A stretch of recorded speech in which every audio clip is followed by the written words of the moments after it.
Everybody's talking about the Lindsay Clansey trial, and I definitely want to put my 2 cents in there on this one.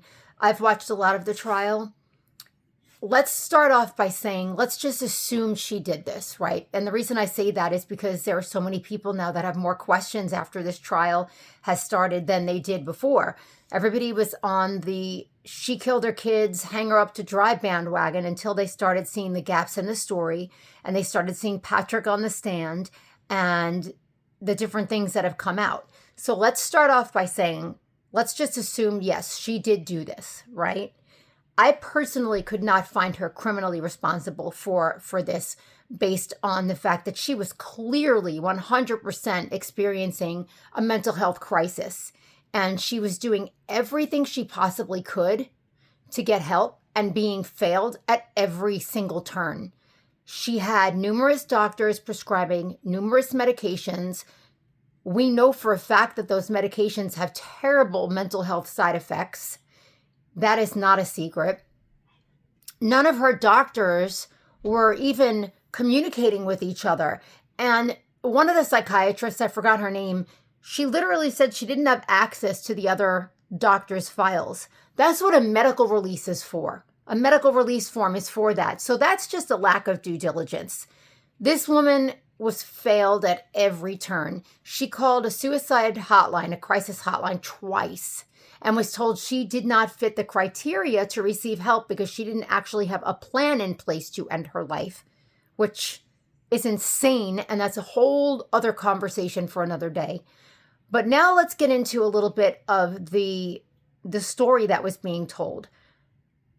The jumping out the window, the door being locked, the husband sending the email from his Surface Pro at 5:24, which would put him in the house. All these different things that have come up.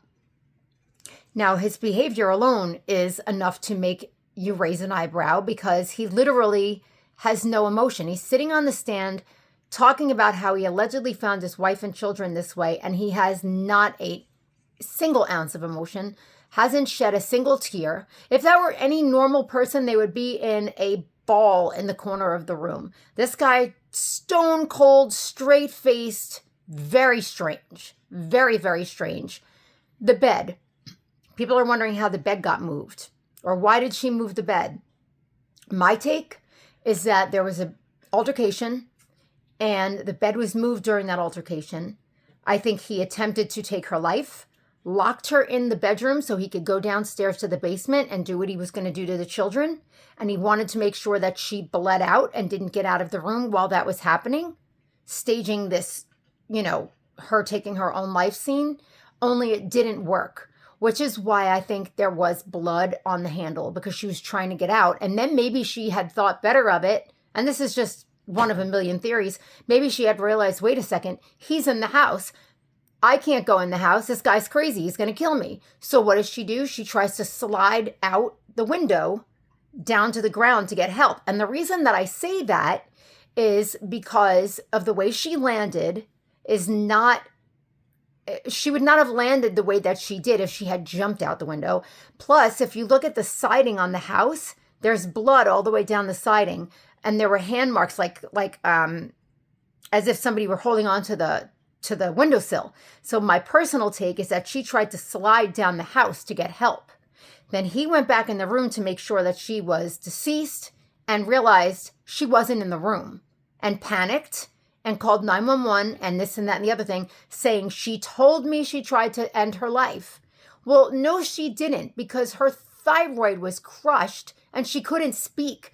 Every single professional that went on that scene afterwards said she was not able to speak. She was moaning and groaning in pain, but no, she could not speak. So you want us to believe that she was able to talk to you right before they got there? I'm calling bullshit. I'm going to be doing a whole video on this case and different thoughts that I have. I want to hear your thoughts. Let's have a discussion about it. But my take right now is that at the very least, even if she did this, I would not be able to hold her criminally responsible for it. But I have a lot of questions, and I'm not fully sold on the fact that Patrick wasn't the one who did this.